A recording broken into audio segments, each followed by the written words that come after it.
The Morning Brew podcast with Jaffe and Razor, sponsored by Berkshire Bank Home Lending. Where you borrow matters.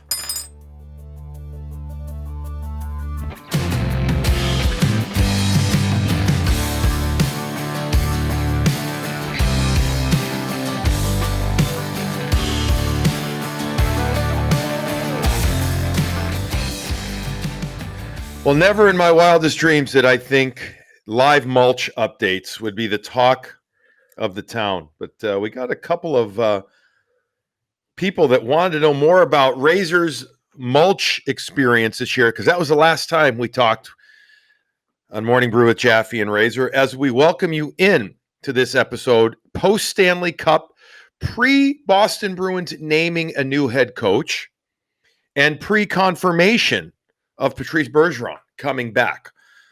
Although the rumblings are that he is, and also it seems to be that we're down to a final 2 or 3 in the Bruins coaching search. Razor, let's get to the mulch, though. I was just on the road for, like a long time, but 2 weeks in a row straight for the Stanley Cup, covering that for both Sports USA Radio and NHL Network. And my buddy, David, who writes for the New York Times, Waldstein, he said, I loved the live mulch updates. Razor, I have never seen you overtly as intense and, dare I say, stressed than last time when mulch was being delivered. You had 6 yards of mulch coming, and you were like a storm chaser. You were trying to beat it, right? Instead of get caught in it. How did it go, bud? Let's get a post live update on the mulch. How did your 6 yards of mulch go? Well, the stress ended up being all worth it, fortunately. And it's funny you brought that, because my cousin texted me this afternoon, and he's like, Jesus Christ, I went to get my hair cut, and all I heard, and he's in Belleville, Ontario. He's in Canada. And you had to hear from his barber all about the Billy Jaffe and Razor podcast.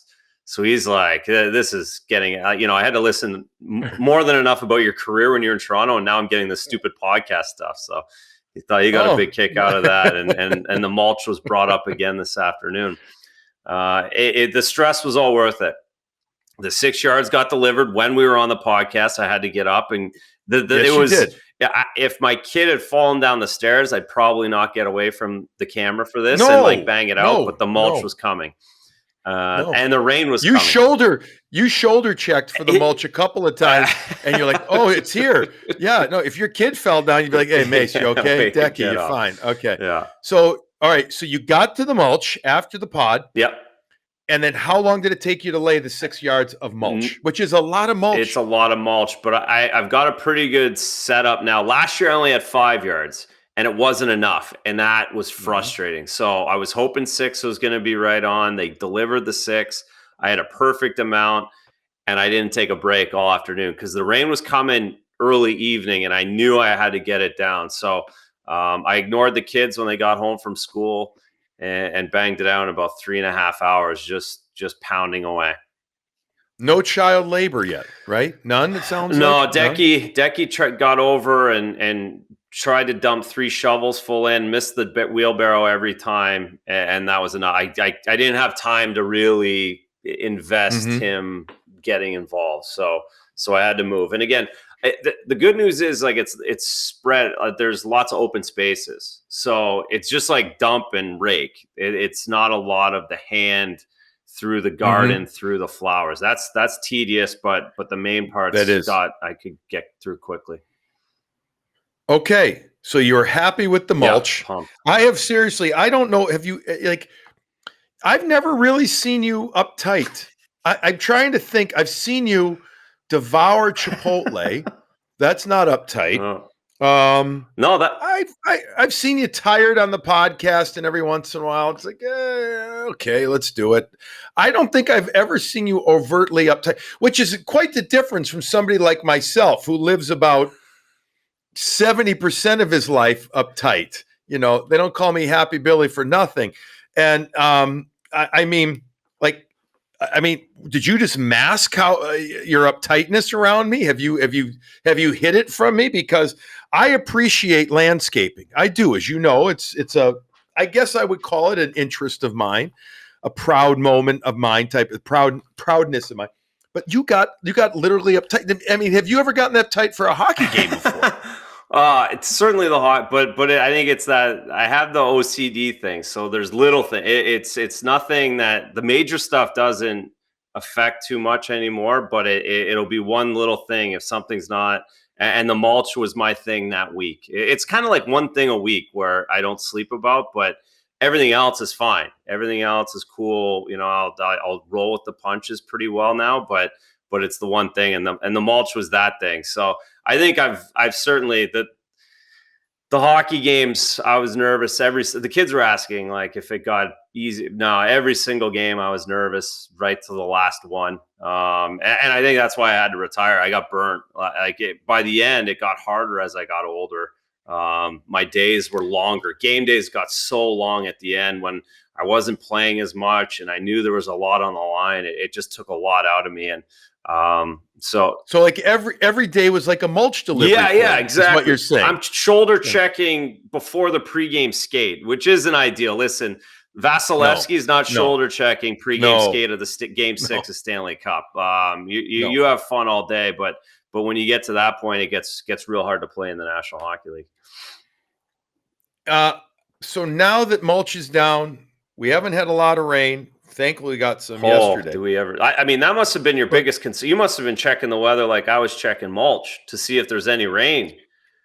Well, I was away for so long. I mean, you know, I last podcast we did, was that when I came home? Yeah, Jeez, I don't remember. Or was that before? I got you on one day. Was that one day? And then, yes, I was gone, and I kind of noticed it. Actually, my wife, Victoria, brought up to me, she said, are the sprinklers on? I said, holy shit, they better be, you know, like, and I said, why? She said, well, the flowers are wilting. And then all of a sudden, you know, the world is literally falling the freaking apart, but I'm worried about my hydrangeas and azaleas are in the front while I'm in Denver and Tampa. But I said, no, they're supposed to be on, and they're supposed to be on at certain times. And I think that she goes, that's just so hot and dry. Yeah, not enough water. I said, well, everything's dried up. But if you're like honest to God right now, I mean, with the way things are, I mean, I don't know about you, or I'm relatively conservative with my sprinklers. I don't think I can be right now. But then it's going to be through the damn roof. The cost of it. It's a balance right now because down at the end of the road, it's drying out. The concrete just takes all the water. But I also don't need a $900 water bill this month either. So it's a balance. It is. Like I got the hydrangeas are in nice full bloom right now, especially in front. The trees are looking good. So is your stuff good now that the mulch is down? Are you good for now? Yeah, I'm good. I'm done. Okay. Yeah, I'm just cut the grass now. That's all I do. Excellent. Yeah. Okay. Well, excellent. Yeah, I had 2 weeks off. I had 15 days since the last cut. I did it. It was nice today, although I didn't get great lines. I don't think I chose the best. My backyard is pretty straightforward. My front yard I can get too cute with sometimes, and I think I got a little too cute. You can't always go same pattern. I just don't think. No, it's not good for the grass. It's got to grow different ways. Right. So I think I went a little too. I don't know. This might not have been my best cut. I don't think so. We'll work on that. But anybody that cuts their yard and cares about it understands what we're talking about. You got to have good lines. You got it. So then, you know, for 3, 4, 5 days down the road, people can still tell which lines, you know, you took. I went a little circular. I went a little angular. Too cute. I got a tree. Keep it simple. Tree. I got a tree though in front, and that throws a wrench into things. Well, good. I'm glad. So people definitely wanted more mulch updates. We got it. It worked out well. Again, folks, we've worked together now. Are we on 3 or 4 years? Yeah, 3 now. I have never seen you upset.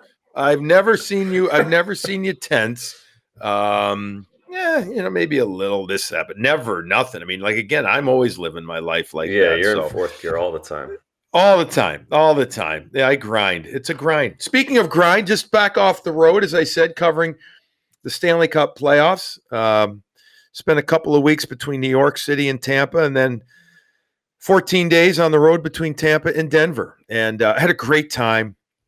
It was really nice to be back with everybody was out in full force. Like last year, I did the Eastern Conference final for NHL Network between Tampa and the Islanders, and there was travel and it was going, but you saw people, but you didn't have access to the players. You didn't, it was still Zoom, and it was, and now we had the private conversations with the coaches, and it was so nice, Razor. It was really glorious. Worked with some great people with Sports USA, which is the new radio carrier network for the national radio and on the NHL network too. But just seeing everybody out was awesome. No question, in my opinion. I'll let you agree or disagree. The better team won, no question, in the Colorado Avalanche. Not to say that Tampa wasn't great again. They were decimated by injuries. I mean, 7, if not 8 guys, no way would have played if it was regular season. In fact, most of them would have been out at least a month with what they were dealing with. And to a man, and the coaches there, I know very well, said, this is not any kind of a BS excuse. This is playoff hockey. We're just telling you, we're just being honest about how bad some of these guys are. And I think that absolutely helped Colorado. But when all's said and done, Colorado was fantastic. They got better and better, as well as they played, I mean, late in the regular season. They had a little hiccup here and there, a little bit at the end, et cetera. But as well as they played, I mean, they hit a new level, Razor, come playoff time. 16-4. 16-4 in playoff time, and never in doubt. I suppose the biggest doubt really that they must have felt was losing Game 5 at home in the Stanley Cup final. That probably was the first and only time where you could have thought, wow, they're in trouble. But the reality was Tampa had to win 3 in a row against those guys, and that always felt like a huge uphill battle. It's too bad that you didn't see Braden Point at 100% or close, at least just playing, with the fact that Colorado won both overtime games in the Stanley Cup final. You feel like Braden Point, at his somewhat playoff best, finds a way to get one of those. That's just the history of it. He scored so many big goals, so many playoff goals for his team. That push, just score one of those and they push it to 7. So, it was the better team, and certainly the goaltending. He balanced things out a little bit. Vasi was still rock solid. Took Game 5 certainly away from Colorado, and allowed them to keep it close. Kemper gave them a couple gifts in Game 3, was it? And Game 5. And Game 5. So he kept it a little bit closer. So all in all, the better team won. But to your point, I really would have liked to have seen Tampa three-peat. I was pulling for them, and I would have loved to have seen them at their absolute best, to be able to dodge a couple of those injuries that you need to do to win. You like you're saying, like, they're not excuses, but the teams that win do dodge those injuries, or they get the Kadri finger injury rather than the Kucherov knee injury, or the Cogliano hand injury rather than the Braden Point thigh injury. That's how you have to dodge and duck and dive in playoffs. Yeah, it was impressive. I was really in hockey awe of Tampa in Game 5 with how well they played. Awesome. That game was so good. That was such a good game. It was so intense. The crowds at both arenas were awesome. I will give Denver fans a lot of credit. They were, from day one that I was there, Game 1, they were electric, man, in that building. You played in that building a bit. Yeah. And I don't know what it was. We sucked. It was probably so it a little different at that time. But it was loud, and they were engaged, and they were knowledgeable. It's a good hockey town now. They got DU. They've had Colorado College for years, and it's suburbs, but you know what I mean. They got Denver. They got 3 Stanley Cups now. It's a good hockey town and a great sports town. So you combine that. There's enough sports there that when the hockey team gets going, the people, the city embrace it. It's not secondary. You're right. What's interesting about that comment, because I felt the same way, but before, geez, was it before? Yeah, it was before game one.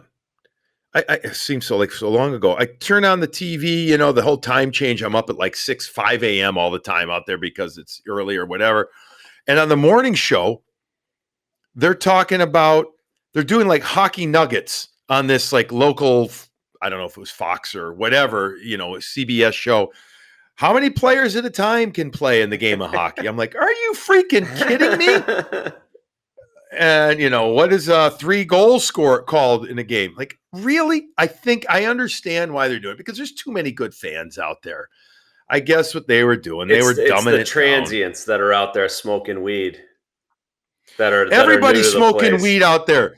Holy shit! Everybody's chewing edibles. I guess it's really no different than in Mass. Although I felt like every time I turned a corner out there, I was stoned or I was getting the munchies. It was like overt, overt. It wasn't actually edibles. It was overt weed, and then it was a lot of. I'll tell you what's a ton out there, and I don't want to really get off too much of a tangent.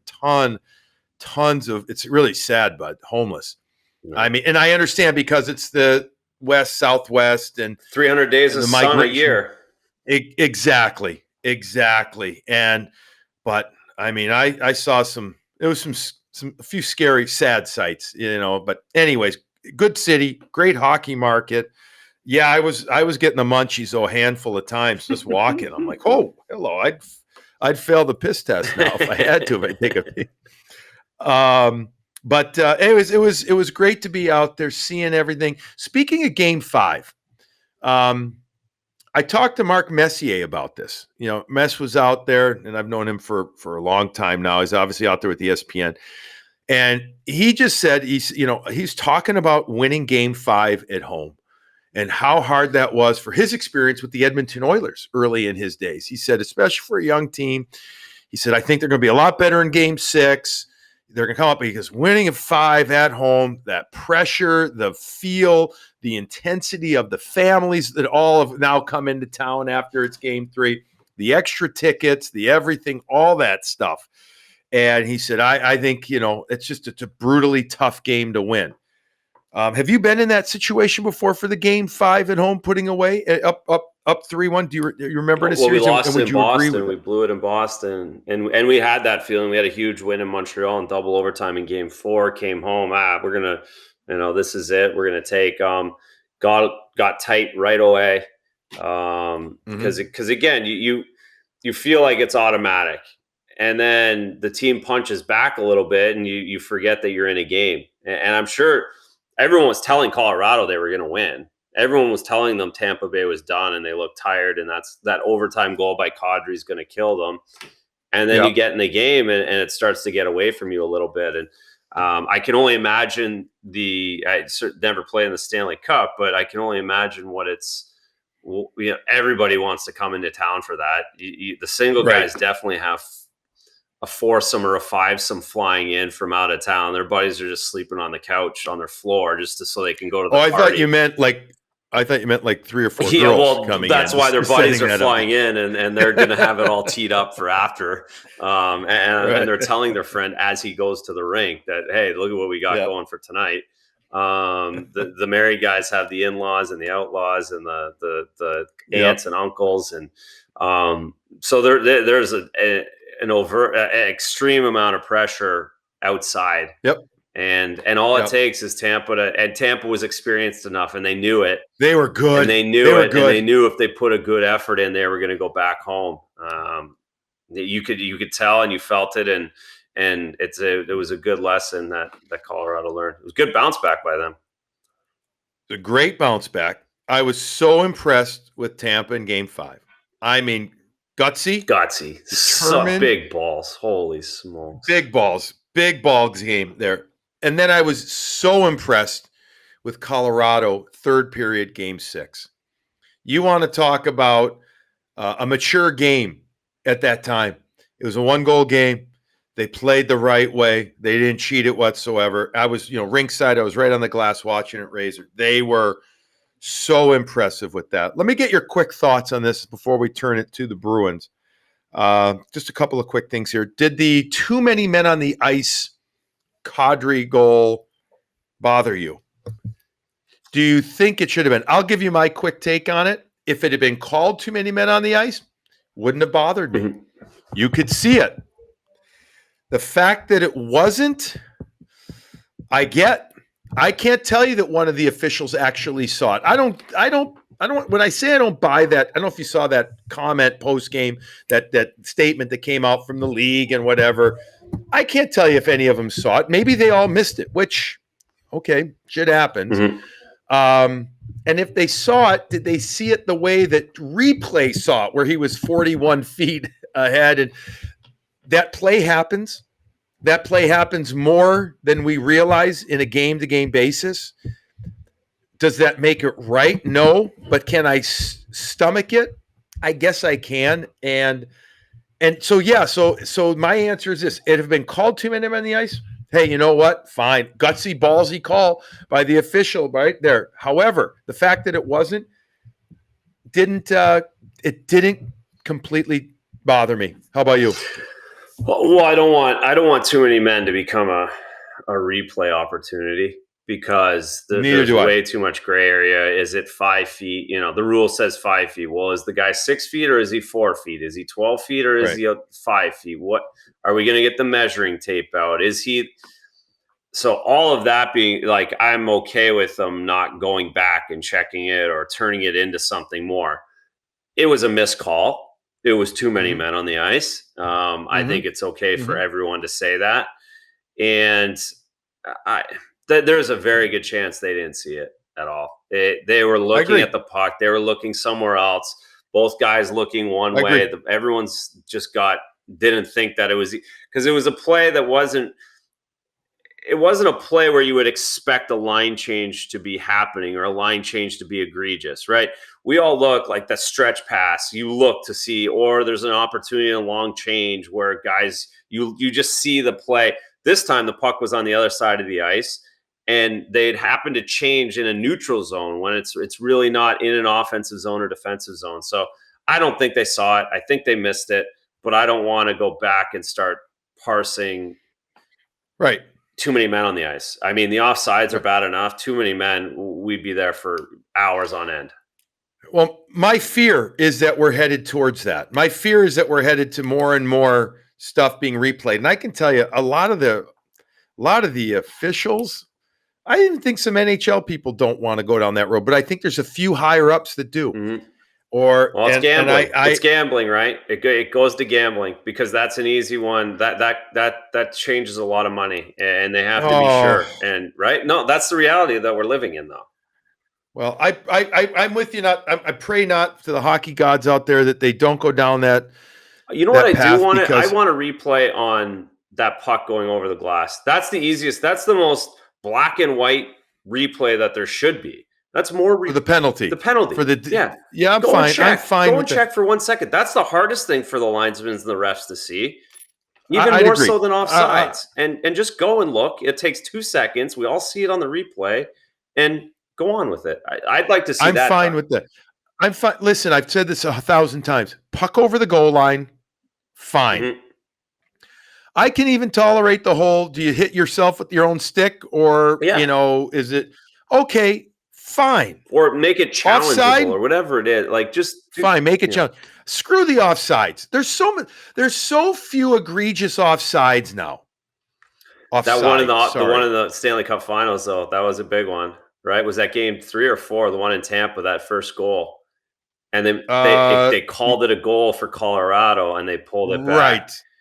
Right, and then. But then it was game 3. That was game 3, and then Tampa rolled after that. They might have lost that game. Yeah, they might have, but I know. But that would have. So play that back though, right? We're sitting here. Tampa would have got swept 4 straight, and you'd be looking at game 3 and 4, both bad, terrible calls going against Tampa Bay. Yeah, I mean, assuming that in game 4 the same thing happened. I get what you're saying, but I'm still I don't know. I'm still fine with people making errors. I mean, these linesmen are so damn good when it's all said and done. And there's just so much shit happening nowadays that they're going to miss stuff. They're just going to. But my fear is that we're going in the NHL towards the college game. Oh, it's terrible. College stuff's terrible. Which is terrible. Yeah. Terrible. Agree. Please, NCAA, if one of you is listening, and I know I've said this before on big broadcasts, and stop it. Please stop it. Stop going down the road of every damn thing needing to be reviewed. It's ruining the game, and you've got a good game, but you're ruining it. Bruins. Let's go. Let's go Bruins. All right. Bruins. Let's hit on where, both things we think are happening, as in a new coach being named soon. We think Patrice Bergeron is coming back, but that has not been confirmed. It has been reported by some people that I would consider very good at what they do. And there seems to be a sense that that's happening. And it hasn't been knocked down either. Well, but wasn't he on vacation? I'm sure he's I hope he is. Jeez. Well, right. So, so let's start with the coach. The Bruins need a coach. And I still don't know what kind of coach they're looking for, albeit I know some of the names. We know some of the names they've been talking with in no particular order. Jay Leach, David Quinn, Jim Montgomery, Greg Cronin. Am I missing anybody? That for sure? For sure, no. Those are the four that seem to be for sure from my point of view. Okay. I know a plethora of people, inquired about it. We know that David Quinn's had a couple of meetings. Rumblings are so is Jim Montgomery there. I don't know, by the way, speaking of college, did Nate Lehman ever get an opportunity? I do not know. I don't know if he did or not. He was an early name. That it didn't really fit, I don't think. Haven't heard anything. Well, that's okay. But what are they doing, right? What are they doing? So to say it doesn't really fit for me, we're still okay. Fair enough. But we're still. I'm still not sure. I'll let you speak for yourself. What is the fit? What are they doing? So if Patrice comes back, is this it has to be a go for it year again. Why the hell would he come back if it's going to be a rebuild? Now, we know that they're not going nuclear and tearing it down. You can't do that when you already have Hampus and Charlie and David and Brad, even though these guys have all had injuries, etc. You've got too much. Yeah. You need to lose two of those pieces to say, okay, we're going rebuild for 2-3 years. But, I mean, so are they going mid-build? Are they going no-build? Are they just going to go for it? To me, doesn't that dictate what your coach is about? Doesn't that? It does, and I think that's where I come from, where a younger guy who hasn't coached in the league doesn't seem to fit from what looks like they have with the roster. I don't see them. They're definitely not going nuclear. I don't think they're thinking rebuild with Patrice coming back. I think they're thinking we need to have some of our players play better. We need some of our guys to step up, and we need to tweak this lineup, get bigger, stronger in the areas that we can. And they're going to have to tweak those in different ways. So I think that's what they're going to do. I think that's the way they're looking at it, which to me, when we talk about coaches, you look at someone who has NHL experience, someone who's okay. So at least that knocks out. So that knocks out then, in theory, Jay Leach. That in theory, because correct. Jay Leach is the inside track. Jay Leach has is he has coached with this organization in the minors and has basically learned a lot from Bruce Cassidy, but also will have a different voice from Bruce Cassidy. That's the inside track. I don't see them going outside of that. I don't see them going to grab a guy out of college or a guy out of the AHL who doesn't know which door to go into at the Montreal Forum, at the Bell Center when he pulls into the bus. That's my big thing. Like, I played for one of those coaches before, and it's when the coach doesn't know where to go in each arena, right away you're like, geez, this guy, as an older guy. And I get it. it's one thing if everybody doesn't know where they're going, but when you have a bunch of guys on your team that know what's going on, know how it works, you want a guy who knows what's going on. Yeah. So you want him to be the leader. Mhm. Your players are yearning to be led. Yes. I don't think they're yearning to be led as much anymore. No. I don't. I think they tire, as we saw in Boston and other places, of their leader when there's a strong leader. And doesn't mean that, by the way, that doesn't mean the leader is always right. That doesn't. That's right. But we know that they don't tolerate it as much. No, and they still want to be led. All the coaches, I'm sure, at the conference, Eastern Conference, and in the Stanley Cup Finals, the coaches are talking about how much time they have to spend with their players now. And you can't call one guy out in a dressing room. You have to pull them aside, and you have to have a meeting with them, and you have to not tell him too much, but tell him enough that he feels necessary. Like, that's what all these coaches are talking about, right? When you have these personal conversations. Yeah. It's all about communication. And in the final, I will tell you that both John Cooper and Jared Bednar are both big-time communicators. Very, very much so. I mean, it's really pretty amazing how long John Cooper has lasted. And that's, I'm talking just the actual years. I mean, that is so the rarity. Yeah. Well, even Cassidy, 6 years is so rare. Right. But Coop has won. And Coop has brought so much to the table. And, he's done his job beautifully. But I guarantee you there's still players there that get, okay, enough. And listen to this guy. Yeah. Yeah. Bednar has a nice vibe about him. He does. He's got a nice way about him. And he's earned it. He's earned it an awful lot. So back to the guys then. So I found it to be very interesting that Greg Cronin was getting an interview. He had success in the American League recently in the Colorado's minor league team, which is also in Colorado. And he has New England ties, very intense individual. But to say I know what he brings as a head coach, I don't. I don't. But I found it interesting. I don't think I see that.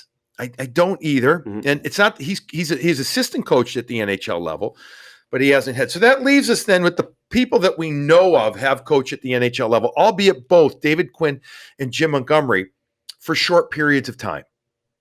They've both been involved in hockey forever, both players. Quinn, first round pick. Montgomery, a longtime player out of Maine, played in the NHL and the American League as well. College guys as well, both of them. So Montgomery had a short tenure as head coach in Dallas due to some personal issues. Successful. It was pretty successful. Business side successful. Yeah. He was. Yep. They were good. Yep. Quinn takes over a New York Ranger team going through an overtly given, that's not the right term, and open and honest, in fact, so much of a rebuild that the ownership approved of a letter that went out to the fans years ago saying this is what we're going to do. He ends up coming in and coaches just less, was it 2.5 years, maybe 3, maybe. He had success in his first year in the sense of the team perhaps overachieved a bit or did better than some realized. And if you look at some of the numbers for guys on his team, in particular, Mika Zibanejad had his best year ever that year up until recently. Chris Kreider, same thing. I mean, there's a couple of players that did pretty well. Second year, not as well for the team, although some of his high-end players did well. And then Artemi Panarin comes there and has his best year ever up until that point, it was over 90-something points at that time. So it was a mixed bag of results there for David Quinn with the New York Rangers. But both guys coached less than 3 full years as a head coach in the NHL. They both desperately want to become head coaches again, so much so that after his personal issues, Jim Montgomery kind of got, rightfully so, reclusive, so to speak, took care of himself and his family, has come back as an assistant coach now, last couple of years with St. Louis. David Quinn had an opportunity to be considered for the BU job that was open, and he didn't want that. He wanted to be in the NHL. One thing, Razor, that David Quinn did as well, previous this year, was he went to training camps of a couple of teams and sat and listened and spent time with coaches and listened to what they were doing and was not even a fly on the wall. I mean, he was really ingrained in what they did. He went to Tampa. He went to Florida. He talked to John Cooper and his staff. He talked to, it was Joel Quenneville at the time and his staff. And he learned, and he went on a tour of learning and of hockey, of the hockey coaching. And so I wonder how much he's learned from that. And I wonder how much he's changed too as a coach. And so those seem to be, to us, fair enough to say, the leading candidates that we know of right now. Yeah, those seem to be one of the other. Those are the guys. I think if you look at both of those guys, the parallels to Bruce Cassidy are a little similar in the fact that it's their second go around, that both places didn't end up well. They both had to come back. And to your point, they went to training, learned. Montgomery learned as an assistant and learned from his time away. And Quinny learned just from being outside and taking and asking questions. So I think there are some similarities there in the idea that the second go around for these coaches is usually much, much better. And I think that they could both work for this group. And listen, this is a huge decision. This is as big of a decision as he's ever had to make in his career. And right. That's what's taking a little bit longer, I'm sure. He's going to cross every T he can possibly find. And he has to make sure he's making the right one here. It's interesting, all the other coaches except Barry Trotz, who recently decided not to coach for at least a year, from what we know of. But the other teams took them, some of these other guys, it's the coaching merry-go-round. I wouldn't say that Quinn and Montgomery aren't part of that, but they're not as much because they haven't been in the game like a Pete DeBoer. Yeah. They haven't been in the game as long as like a Paul Maurice. And by the way, that surprised me. Of all you need a defensive coach to help that team, and he is the worst defensive coach ever. He's never had a good defensive team. That one's a crazy one to me. Very interesting. I don't know. Doesn't make sense. I mean, I got to tell you something. I know Andrew Burnett got a little bit of a lesson given to him in the playoffs. He, meaning the team, right? He'd be the first to admit to you, I got a lot to learn, I mean, but damn it, he did a good job. I don't know what they're thinking in Florida. Like, that was perplexing to me. And again, I would have got it if they got Barry Trotz. That makes sense. Paul Maurice makes zero sense. He's basically Andrew Burnett, but 30 years older. Like, and Bruno's got, and by the way, Mo's a wonderful guy. Yeah. I mean, from what his personality is great. He's great with the media. He's great. It's great with the, but Bruno's the kind of guy where guys play for him.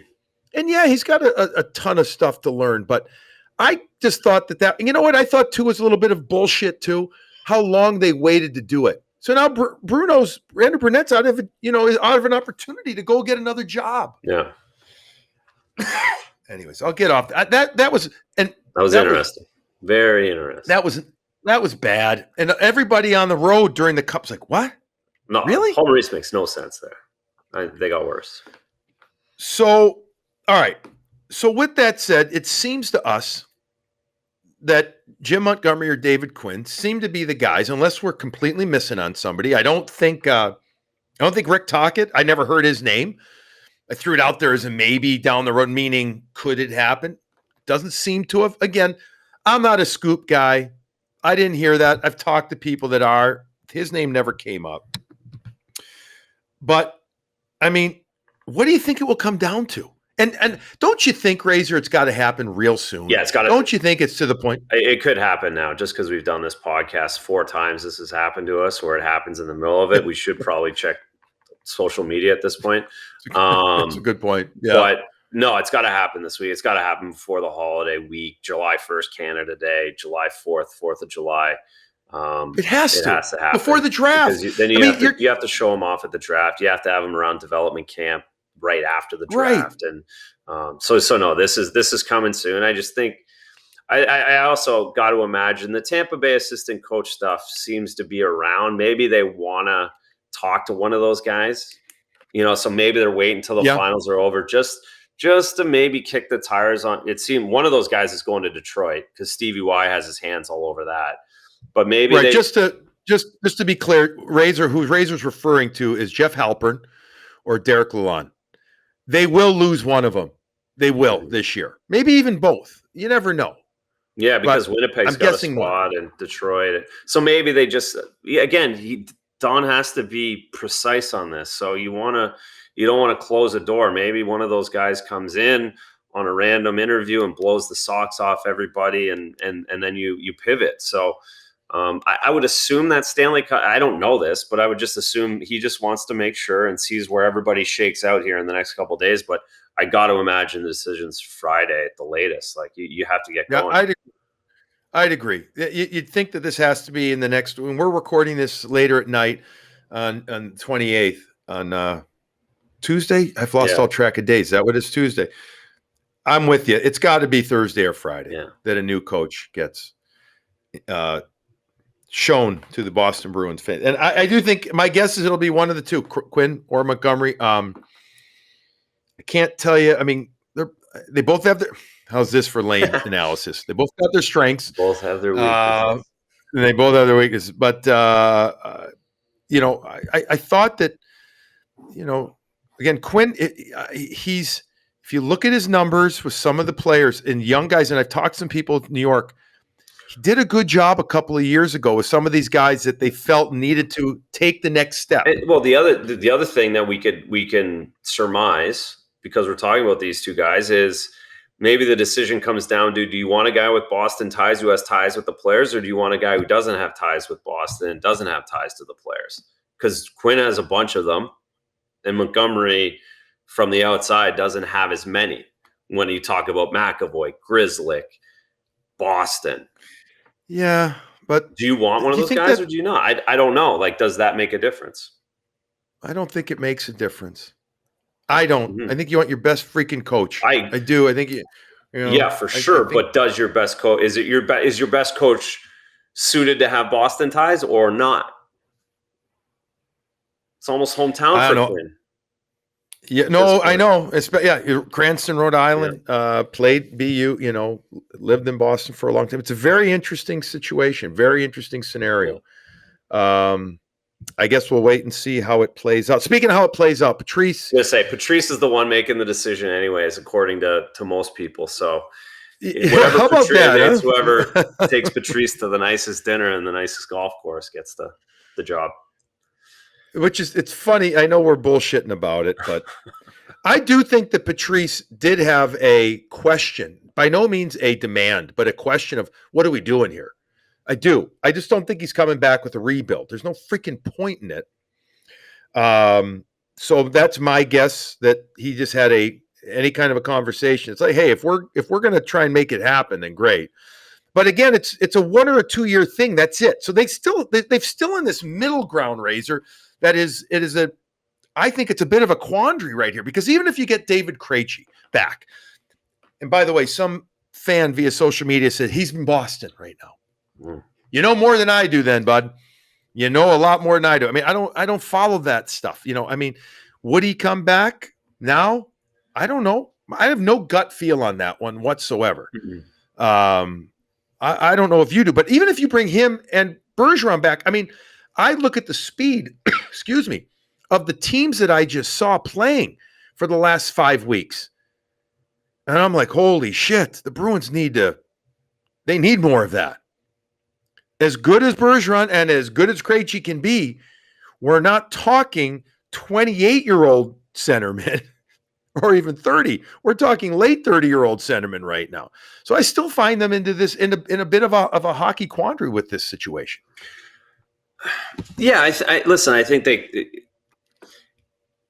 idea is to get in the playoffs, and then you go from there. I think that's always been the case for NHL teams at this time of year, July, whatever it is. You're trying to make your team better, but you're trying to really get yourself in or put yourself in the top 10 at this point and go from there. And Listen, the Bruins are in a place where they have a lot of good players locked in place. That's not changing. So now they need to figure out how to make everybody a little bit better, make everybody a little bit quicker, get a little bit, and then go out and get the right piece, the Nick Pauls that Tampa got. They don't get past Toronto without Nick Paul. So you have to identify those players. You have to get those guys who are going to be those guys come next April. It's a really difficult job. The ones that do it best are the ones that keep those jobs for a long time. So they're not going to hold tight. We heard Cam, we heard Don, but we heard Cam especially talk about how they need to change. So they're changing. If he says they're changing, they're changing. They just have to, but they're not changing it to Detroit levels. Listen, it's really bad doing a rebuild, everybody. Like, this idea of rebuilding is like it's the worst word that you want to hear an organization talk about, because you'll be in a rebuild for 15 years. I was in Colorado in 2009. They've been in a rebuild since then. That's 14 years, everybody. And they got lucky. They got Cale Makar at 4.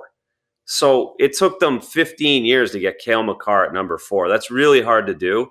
You don't want to hear that. And when you have the guys in the lineup that the Bruins do, you have to do it on the fly, and you have to find a way to be more like the Islanders. I get it. I get it, but I'm concerned that they get stuck into that malaise of mediocrity of 7, 8, 9-ness, which just it's not enough. It's not. Now they were in the Cup in 19. Great. They weren't 7, 8, 9 after January 1st this past season.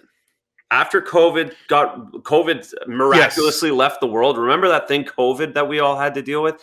That miraculously left the world on January 1st, and they were one of the top 10 teams in the league. So again, you have to, as a player, listen, I'm just talking about as a player. I'm talking about Patrice and Marchand and McAvoy. Those guys are holding on to that and saying, we're good still. Like, they're laughing at everybody that are criticizing them and laughing at everybody talking about rebuilds right now out on the golf course. I promise you that.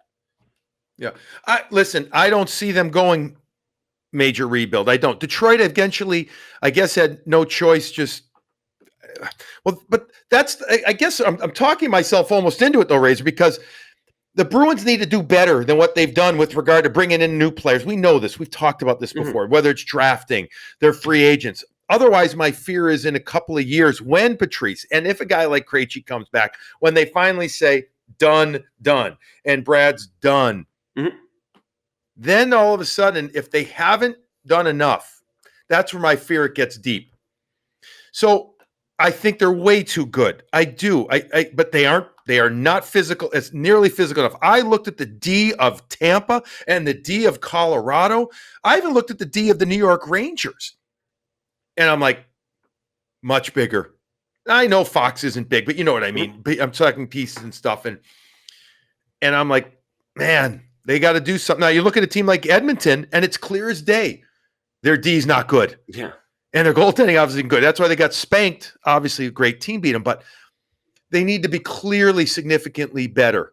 Still shocks me, by the way, tangent alert here, that Calgary didn't end up beating them. Well, McDavid. Shocks it was me. McDavid. That was all McDavid, You're right? That's the other thing we've seen, though. I think you see that certainly in the finals is the elite players regulate everything else. When you have the best goalie in the world or the best defenseman in the world, the best forward in the world, you have a better chance. And hockey's gone that way so much more in the last few years. And I think everyone's trying to catch up to that as well, because that never was the case. And it's certainly showing its way with Makar doing what he did, what Vasi's done, what Hedman's done, what McDavid's done. That's really come to the forefront more than what the St. Louis Blues, for instance, did even just a few years ago. Yeah. Well, the Bruins definitely, obvious statement time, need some help. Yeah. They have to get better. They have to get bigger. They have to get faster. It's a long list of stuff. Don Sweeney officially signed his contract. I don't really want to get into this because, we talked about it on our last show together. We both said to me, he's making these decisions. It's not like if they had not come to an agreement, after he was doing all this stuff, that would have been the most mind-boggling, shocking thing of everything. Yeah. that has happened so far with the Bruins. So the fact that the announcement came out and people reacting to it, and everything, I'm like, look, folks, to us, to Razor and me, this was done. Mhm. This was a foregone conclusion. Yeah. So this is you said it though, huge decision for Don, and a huge moment in the managerial part of his career. This is it. In this. This is it. If he does a good job here, then even when he's going to get fired, everyone gets fired. So he will get fired from here at some point. If he does a good job here and prolongs, then he gets a job somewhere else. If he doesn't, then he's a scout. That's how it works. And you look around the league, there's 100 ex-GMs that are scouts now. Yeah. So this is a huge moment for him. It's a huge moment for the Bruins. Again, we think they'll name a coach within the next 24, 48 hours. We think for sure. Anything more? Just we'll wrap it up here in the next few minutes. The whole pasta thing, signing, not signing. They can start talking to him in was it a week and a half or so? Mm-hmm. I don't 2 weeks. I mean, again, I'm not a scoop guy. I don't know. Yeah. You hearing anything about that at all or no? I'm not. It'll be very obvious. It'll be either David wants to stay here. The Bruins are going to give him whatever he wants. You have to. You have to give a 26 whatever year old kid who scores 40 goals every year whatever he wants. So if he wants to be here, the Bruins will give him whatever he wants. It's not going to be an issue with money similar to Charlie McAvoy. The only thing that precludes it is if he doesn't want to be here. And if he doesn't want to be here, there's nothing anyone can do about it. So you can't put that on the Bruins. But you can if there's a reason behind not wanting to be here. Yes, sure. But maybe he doesn't like living in Boston. Maybe he's Claude Giroux and wants to go play in Florida. There's nothing you can do about that. That's different. I bet he's not going to Edmonton. Let's just say that. Of course. But no, I don't see that. Like, I've never heard David say any of that stuff. I've never heard him indicate that. I don't know why he would want to leave. He's got a great deal, a great gig. They've given him good contracts already in the past. So again, we'll know it pretty quick. If he hasn't signed by the season, I got to imagine he's trade bait. If he hasn't signed by the season, then he doesn't want to be here. But I'm not jumping to that conclusion now. I think it's a little. You don't want to get to a Philip Forsberg situation. You don't. No, you don't. You don't. And so I do think if he hasn't signed and there are clear indications that it's not going to be easy, you have to trade him. Yeah. But and it'll be that I truly believe, because you do not see it very often. There's not even Philip Forsberg isn't David Pastrnak. Who is the last guy that went to free agency that's David Pasternak? I can't remember one. All of these guys have signed extensions to their team. So it really it'll be interesting. I can't see him not wanting to be here. No, I can't. He's too effusive. He's too of his praise of Boston and everything. It's a good hockey market for him. It's perfect for him. He makes a lot of money off the ice. Yeah. So I'd be the other thing, just to add to this quickly, is any of the other really good teams can't afford him. So if he's leaving, he's not going to Toronto. He's not going to Tampa. He's not going to Colorado, because those teams are all up against it, and he's going to need $10 million. So if he's going somewhere else, he's going to one of these Detroit rebuilds or an Ottawa rebuild or an LA King rebuild. That he's not going to he's not going to Florida. They just can't give him an 8-year, $10 million deal because there's 5 of them there already. Right. And if he's going to a team like LA, just using that as an example, you're getting a pretty big return. Now, does that mean you ever meet what the match was, of the top player? But you're getting a pretty big return because A, the Bruins aren't going to give him up easily. No. And B, in order to fit him with the extension he's going to sign, you have to give up at least 1+ type of good player. Yeah. I don't listen. I'm not subscribing to it at all. We probably just talked 3 minutes too long about it. I would agree. It's what you end up doing on a podcast or a show like this. I don't see it. I've never heard any of that. So I'm curious to see how it plays out, but I would be very shocked if it didn't play out in favor of the Bruins. All right. I mean, I think. Oh no! One other thing. Happy anniversary. I missed it earlier in the show.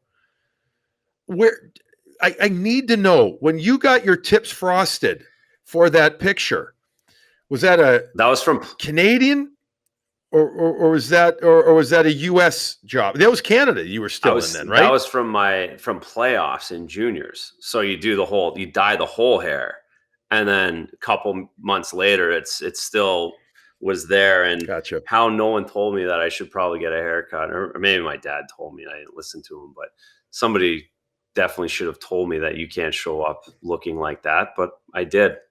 So if anybody doesn't know what we're talking about, we're at the anniversary of one Andrew Razer Raycroft being drafted by the Boston Bruins. How many years ago now? 24 years ago. Holy shit. You had number 70 on? Training camp. First training camp numbers. Oh, that was so that wasn't your picture at the draft. That was your training camp. Correct. Number. That was a couple months later. So yeah, I've got a draft pick, but I don't have them here. I got to go through all my stuff in Canada when I get up there this week. Did they give you the year on the back of your draft jersey, or did they give you your number at the time? No, I got a 98. And again, I was a 5th round pick. I don't think they expected me to be in the building still, because I sat there for 7 hours. But I had some friends. We got drafted. It was in Buffalo, so it was close. So I actually went, and I got down there. I don't think they had a jersey for me. I think they had to rip it off one of the fans in the stands and give it to me. Some assistant to the assistants running down the street to the scrambling at that point. I think I was the only one. Is there a Dick's Sporting Goods here? I was the only one in the building, but we got to give this kid a hat and a jersey to get him out of here. Oh God, that's great. No. So I thought you had frosted tips, because that was in for a while, but you're telling me that was just a good old fashioned Canadian hair dye job that turned into frosted tips that I was okay with. Yeah. Brutal. Well, at the time, it worked. It was late 90s. I mean, yeah, it worked. Boy band. 70 was, I saw that number. Wasn't Malcolm Subban number 70? I think, I had it for 2 years. And I mean, I know Tim Thomas had 70 when he came. That was the goalie number. That was the 5th. Wow. The 5th goalie number that everybody got at training camp. I think Mike Mond got 70 when there was all kinds of 70s at camp. We didn't last long. They couldn't give you a 40. So even 70, the next year I ended up with 1, because I stuck around camp long. I had an exhibition game, and I think they said we can't give them a 70 for exhibition, so they gave me a 1 then. Excellent. Yeah. So 24 years to the day. Unbelievable. Razor gets drafted by the Bruins. Excellent. All right. Well, it was a good picture. Yeah. So happy anniversary on that. Yeah. I think that pretty much get to everything that we would want to there. Here we, playoffs were great. I earned a lot of hotel points too. Oh, that's the other thing. That's really exciting. It is. I am absolutely getting back up service there every night to get an extra 50 points. I don't like room service. I've never liked room service. I don't. I don't think I honestly don't think I've had room service more than 5 times in my career. Oof. Flying around. I'm not into it. The whole food in the room thing. Not a thing. I don't know. Right. Not a fan, but I'll take points anyway. I can get it. I'm glad to be home. Razor and I will have a show for you. Definitely around draft and free agency. When a new coach. I mean, listen, we're going to get a really good, solid picture at July 13th, 14th. There's going to be a few free agents that we hadn't thought of, that we didn't think of, that are off the board. There's going to be stuff to talk about here the next couple of weeks. And I think you and I will have more clarity. I feel I will. I don't. Right now, it's all speculation until you get a coach, until you get a draft, until you get. Yeah, let's grade. It's murky for me. It is right now. So then we'll bring it all together, but we'll give you at least 1 or 2 shows coming up in the next 2 to 2.5 weeks. We will do that. Specifically, will they be out when a new coach is named? I don't know. Maybe a quick one, maybe not. But between the draft, between free agency, new coach, we will. We'll bring you a couple of others as well. We are definitely both going to take some time off, and we're going to get ourselves some rest and relaxation with our families and away from hockey a bit. But in the meantime, we thank you for listening to Morning Brew with Jaffe and Razor. This one has been a long one.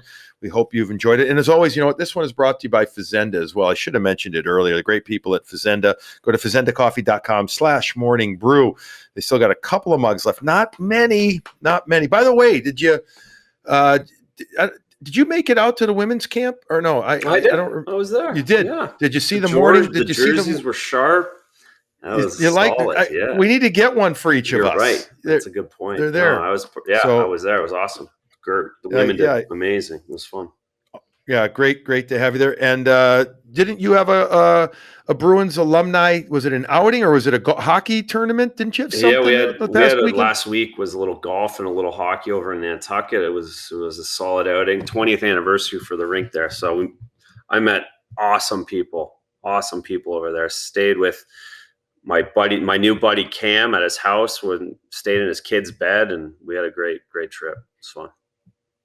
All right. Yeah.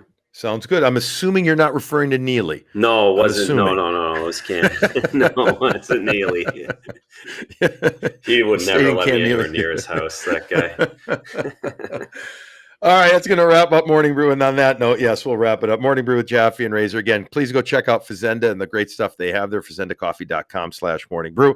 Razor and I will be back with you coming up soon. All right, everybody, enjoy your day and days, plural. If we don't speak to you before the 4th of July weekend, have a wonderful holiday with your friends, with your families. Be safe, be smart. And you know what? Take a moment, listen to the pod, and enjoy an extra cup of coffee.